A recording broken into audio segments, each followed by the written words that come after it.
Over the last 3 weeks, we've contacted the Navajo Nation President's Office and the Navajo Nation Council several times to get their side. We haven't received a response. Moving on here on New Mexico in Focus, journalist Ed Williams has had his shovel out for the past year, digging deep into our state's troubled foster care system for nonprofit news outfits Searchlight New Mexico and ProPublica. Now, Ed's last handful of stories have revealed devastating abuses and entrenched systemic failures, with some of New Mexico's most vulnerable kids bearing the brunt. The series has led to the beginnings of reform at the State Children, Youth, and Families Department, and he's far from finished reporting. This week, senior producer Laura Paskus asked Ed why this system is so broken and what it might take to turn things around, and how he's managed to keep digging amid so much trauma. Ed Williams, thanks for being here with me today. Yeah, thanks for having me. So in your reporting on the foster care system and children who were supposed to be served by CYFD, in a nutshell, and I know you've been reporting on this for a long time, how are these kids doing? Oh man, it's a mixed bag. I wish I could say they're all doing well. More frequently, it's trauma upon trauma upon trauma, and it's heartbreaking because a lot of times I'll write a story about a kid and then see them a year, 2, 3 years later pop up in another really sad issue. So, these are kids who need a lot of help. In some cases, there are children who've been able to age out of the system and get a job and do well. And in a lot more cases, they've just continued facing a lot of hardships. Right. So reading your stories, there are some kids and some teenagers who I've not been able to stop thinking about since reading these stories. What are some of the stories that still continue to haunt you? Well, they're all pretty haunting. The first story I did at Searchlight was about a young boy, I think he was 11 years old at the time, and his sister, who had been put into a treatment foster home in Farmington. This was like a home that was supposed to, provide extra mental health services, be highly trained, and it ended up being a really brutal child abuse situation. The foster mother was, chaining the kids to the bed, beating them so badly that at one point one had to go to the emergency room. And that foster mom's now in jail for, I think, an 18-year sentence. But, the point of that story was that CYFD was renewing the licenses of these companies even when they weren't doing background checks or any sort of safety protocols. And I have seen that same boy pop up over and over again. In fact, last time, the last story that we wrote about a sexual assault that had occurred at the CYFD office, it turned out that this same boy was the roommate of the sexual assailant, who also, himself was a victim. He was placed in the foster home run by, I think it was Garcia was the last name of this foster parent. Family Works was the company, who was just a serial pedophile and had been abusing young children for 20 years. So you see the way that these stories kind of keep popping up, and it is pretty haunting. But they all stick with you. They're stories that are heartbreaking, but I think that are also important for people to know. Absolutely. How many kids are we talking about in the foster system through CYFD? It fluctuates. I believe it's around 2,000 at last count that I saw. I don't have the numbers right in front of me. But that's a pretty broad number. The number that we've been focusing on lately are the older kids that have the highest needs, and that's a much smaller number, in the hundreds. So that higher number of 2,000, I think, captures short stays, people who might be in the system, very briefly, that are falling in and out. It's kind of a point in time, is my understanding of that number. So there are a lot of these kids, and there's also a lot that are in the same situation but just haven't been picked up by the foster care system. We're not doing very well in New Mexico for child well-being. We just, again, ranked last in the country from the NEKC Kids Count. So. Right. So you've been reporting on this for a long time, and some of your stories focus on Farmington, Las Cruces, Albuquerque. Is this an urban problem? Is this a statewide problem? It's a statewide problem. I mean, the populations are obviously more concentrated in Albuquerque and Las Cruces and Santa Fe, so you see more cases there. But there are issues that happen all the time in rural areas. There was a really bad case in Tucumcari of abusive foster parent several years ago. I mean, that's a pretty small town, right? You see this in Roswell and Clovis, all over the place. And are these new problems that you're reporting on, do you think? I don't think so. I've been on this beat for about 5 years of child well-being, and they mostly are entrenched. Things get worse, and some things get better. And so the problems, though, are so deeply rooted in New Mexico. We have issues with addiction, with poverty, with access to education, and all these kind of play together, right, to create the conditions for really serious problems for childhood. And so they're complex. They're mostly not new. Some things crop up here and there that are new, but for the most part, they're pretty entrenched. Yeah. So I keep thinking about a few years ago when Governor Susana Martinez and people who worked in her administration decimated the state's behavioral health care system. Mm-hmm. Has that played out? Has that impacted these kids who are suffering today? Absolutely. Yeah. That's a big part of kind of the background for the most recent stories that we were writing about teenagers in care. The behavioral health system was completely dismantled, and it still hasn't been rebuilt. So kids have a hard time finding help because the nonprofits that existed to help them with counseling or whatever other services have never recovered from that. And there's still a lot of bitterness from the ones that have recovered from that shakeup. But that has continued to play out in all kinds of unexpected ways, and we're still very much in the middle of that problem with the lack of providers. Right. So you mentioned those nonprofits. Please help me understand these private foster care companies. And you've written about some abuses like La Familia Namaste and Farmington. What are these companies? Why do they exist? How does the state vet them or give them contracts? So when it comes to just standard foster care, that's run by the state. CYFD manages directly its foster homes, but there's something called treatment foster care. Treatment foster care is a step up. It's usually between foster care and residential treatment. These are supposed to be like therapeutic, highly trained families that offer kind of a home environment where a kid can receive services for psychiatric or mental health needs that are trauma related. So this, I think this is pretty standard across the country.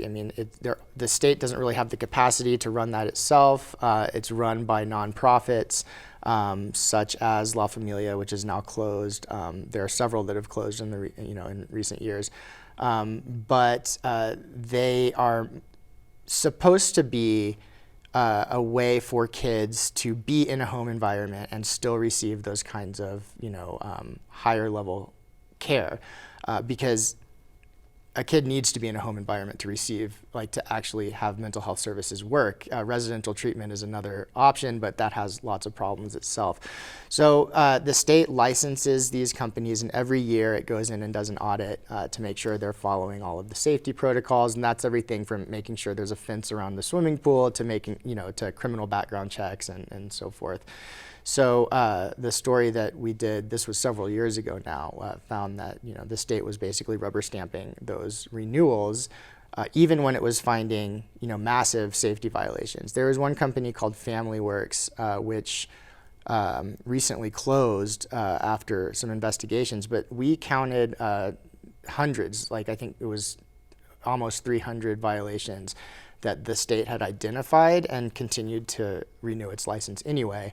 And then, there was a high-profile case of a pedophile foster parent that should have been caught by the safety check process, but wasn't. So that's treatment foster care. Nonprofits also run youth homeless shelters, drop-in centers, counseling programs. They're an important part of the whole, spectrum of care in the state. So you mentioned those 300 abuses. Are these things like fences around the swimming pool, or are these like chaining kids? Well, so it's called a home study, a safe home study. Someone will go in from the licensing department with a checklist and make sure that, yes, if there's a swimming pool, does it have a fence around it so a child couldn't fall in? Are there covers on the electric sockets?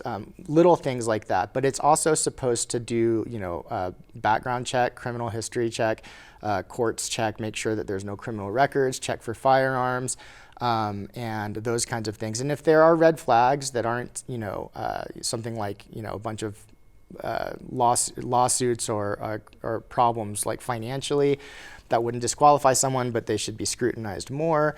And so, that's kind of the process. It's supposed to be the state licensing, the CYFD licensing department sets the standards and inspects them and makes sure that they're being complied with. We found that was not happening very often. Yeah. You also have written about foster care kids and teens ending up in homeless shelters. Why is that happening, and what happens to them in those situations?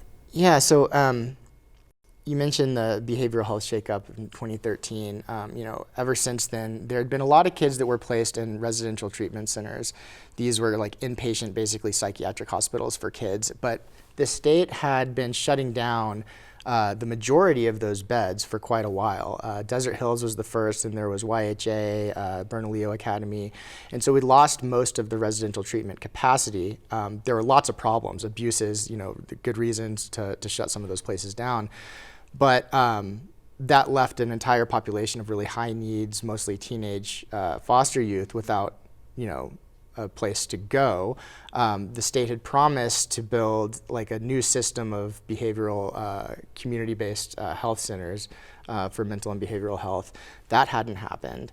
There was still a shortage of foster homes, so we knew that there was a population of kids that was displaced. We wanted to find them. And so where we found them was, in these youth homeless shelters. These are run by the same nonprofits we were talking about. They're not bad places. They're just meant for, to house a runaway teenager for a day or two while the parents can find, it's a very short-term place that a kid's supposed to be. So CYFD was just without a spot to put any of these kids. They couldn't find a foster home, and so they were either living in the CYFD office or they were living in these homeless shelters, which don't provide psychiatric services. They don't provide any sort of high needs mental health care aside from maybe a counselor that's on site. So the kids were, being dropped off sometimes directly from psychiatric hospitals. A CYFD worker would pick a kid up from the hospital discharge and drop them at a homeless shelter and then leave them there until there was some sort of crisis, a suicide attempt, some big outburst, the kids would run away. And then a worker would basically pick the kid up and then take them to another shelter. And this is called the shelter shuffle, right? They'll be placed in shelter after shelter throughout the state. And some of these teenagers spending their entire teenage years in this situation without a stable place, without any sort of like adequate mental health care. And they were just having one crisis after another. Every single day, virtually, a shelter in New Mexico calls 911 for help with a kid in foster care. Wow. You mentioned foster families, foster homes. In a story, I think it was last year, you wrote that across the U.S. there's a shortage of foster homes and even fewer for teens. Here in New Mexico, the number of non-relative foster homes willing to take teenagers has decreased 44% since 2018. What has happened in the last 5 years? There's been a national decline in foster homes. Part of it is that it's a really, really difficult job. There's a lot of people who want to be foster parents who have their heart in the right place, but it's hard. The kids aren't given the resources a lot of time that they need. So, people, foster parents, a lot of times find it hard to deal with. We get a lot of, of tips about, basically mistreatment of foster homes, of foster parents by CYFD. But I think in a kind of more broad sense, there have been a lot of efforts nationally and at the state level to reduce the use of foster homes. I mean, there's an argument, and it's an understandable one, that kids do better in a family placement. So let's try to put these kids, let's not take them away from the family. Let's try to work with the family and keep them in that family setting and not put them into foster care. There's a federal act called the Families First Act that incentivizes states to do that. The governor has, indicated that that's what she wants as well. And so there's kind of been a shift away from taking kids away from the family, which used to be kind of the knee-jerk response. On the flip side of that, we've been seeing lately a lot of cases where kids are being put back in very dangerous situations with the family, and there's been some tragic outcomes there too. Zooming out kind of more broadly, there's so much talk, I feel like, in our culture about caring for children, loving children,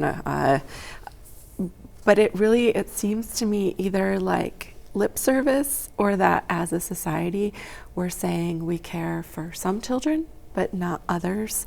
And I wonder sort of your thoughts on that as you've been reporting on this for so long. Yeah, it's a perennial campaign issue in New Mexico. Let's fix, our dismal child well-being situation. But at the same time, nothing ever seems to change. And we are talking about, these are the kids that come from, marginalized situations, marginalized communities very often. I mean, there's a disproportionate number of Native American children that this affects, and other groups that we just, society has mistreated, in a general way. And so the way that these problems persist, I mean, it is frustrating and it is upsetting, especially because there are solutions out there that have been talked about and beyond. I mean, we have an agreement that the state signed that if it complied with the terms of that agreement would really do a lot to shift this paradigm that we find ourselves in. But it's a lot easier to say you're going to do something than to actually follow through. And again, I think what we see sometimes, like in the case of the residential treatment centers being shut down, is that it's easy to dismantle a system. This also happened with the behavioral health system in 2013. But then doing the work to build an alternative, that's where we drop the ball. And so we see a lot of loss of services, a lot of loss of things that could help these kids, and not very much momentum in building an alternative that could, fill the gap. Yeah. So your reporting has had a lot of impact in the state, and I personally don't think it's a reporter's job to pose the solutions or figure out how to fix all the problems. Like, our role is to report. But I have to ask you, what are the biggest things that you think we need to do? And I mean, does this require a reordering of our society? Well, fortunately in this case, I mean, there's already been a solution that's been pretty widely praised. That's the Kevin S. suit. This is an agreement. Kevin S. was a plaintiff in a class action civil rights suit against the department that really outlined all these problems we've been talking about, that kids are just shuffled between inappropriate and dangerous placements, they're never given stability, and that they experience all these crises along the way. It compounds their trauma. So there was a team of attorneys and experts, including Dr. George Davis, who's the former chief of psychiatry for COIFD, that really had an amazing, a very well thought out rubric that was developed to change this paradigm. And the state agreed. One of the first things that the Governor Lujan Grisham did was to sign this agreement and to commit to serious changes. So the easy answer here is that the state could just comply with the settlement that it's already done. Of course, we have a history in New Mexico of having settlement agreements that drag on for decades. I hope that's not the case here. Right. So you're a father, and I'm curious how doing this work over the course of 5 years has affected your heart, your family, your outlook on the world. Yeah, I mean, it's before I had kids, this was a lot more abstract. Do you know what I mean? It's always heartbreaking to read an autopsy report or a police report with a child who was abused and that could have been prevented. But now, I tuck my kids into bed at night and they're okay. And then you think about how many kids are not okay, and it just strikes me as very unfair. Yeah. certainly unfair. There are these sorts of roadmaps and prescriptions for government agencies and government employees, but what about the rest of us? I think it's